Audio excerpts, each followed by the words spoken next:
Hey everyone, and welcome to today's Explainer. Have you ever wondered how a single life story actually turns into a national legend? Well, today we're diving deep into the digital footprint of Narendra Modi. But we're not just reading a textbook here. Instead, we're going to look at how millions of people actually consume his biography online.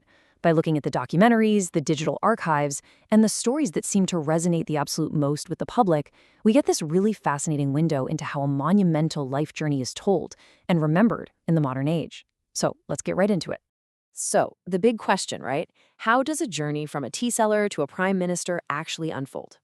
Now, this isn't just a rhetorical question I made up, it's the central hook pulled directly from a massive Z News documentary found in our source material. And you can see why they use it. This framing immediately draws us into the human element of the transformation.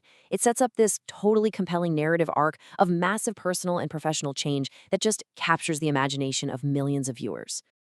Okay, to make sense of all these online narratives, we've broken our explainer today into 4 quick chronological chapters. First, early life and background. Second, rise to BJP leadership. Third, the journey to prime minister. And finally, foreign policy and evolution. All right, kicking things off with chapter 1, early life and background. The entire foundation of this online biography relies on a seriously stark contrast. On one side, you have the chawala, the grassroots tea seller, and on the other, you have the prime minister.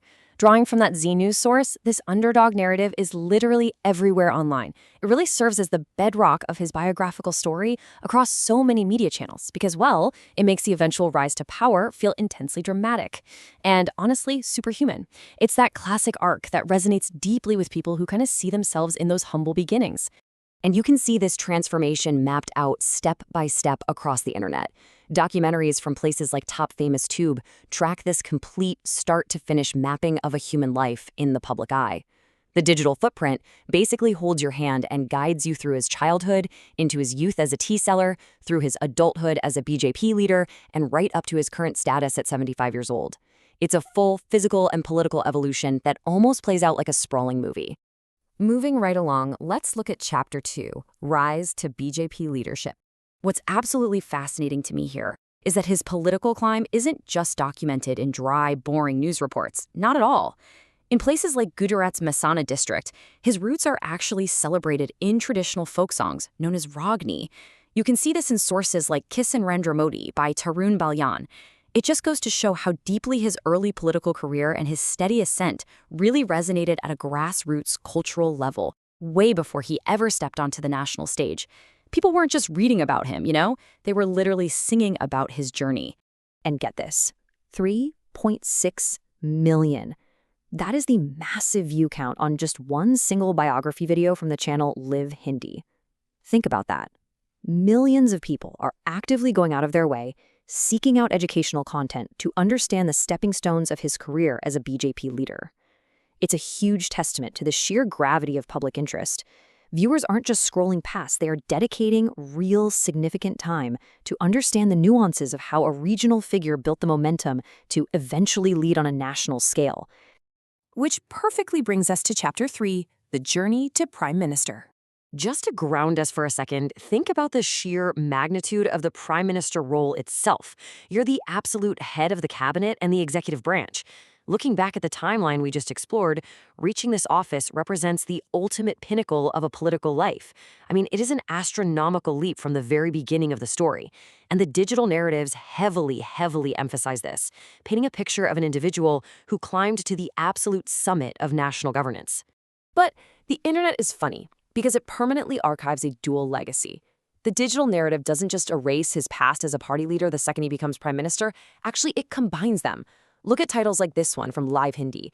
They purposely include both Prime Minister of India and BJP leader.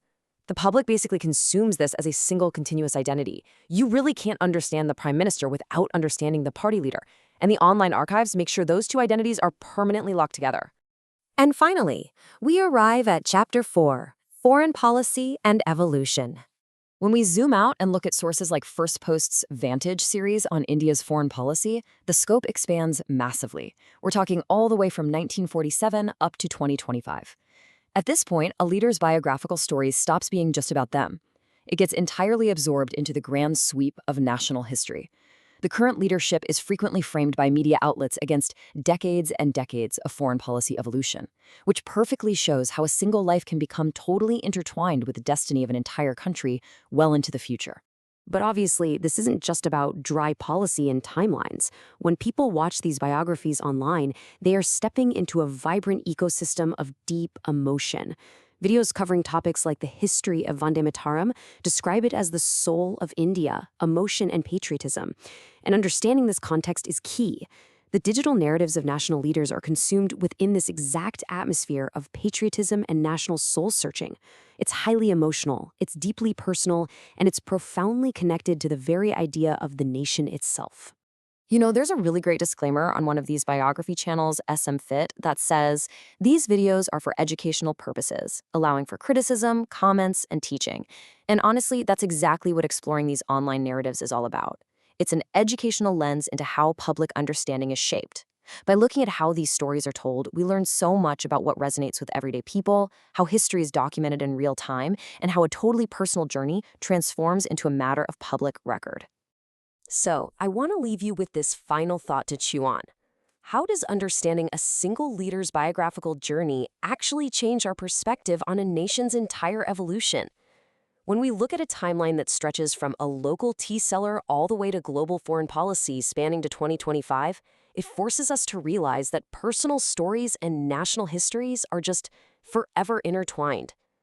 Thank you so much for exploring this incredible narrative with me today. Keep questioning, keep learning, and I'll see you in the next explainer.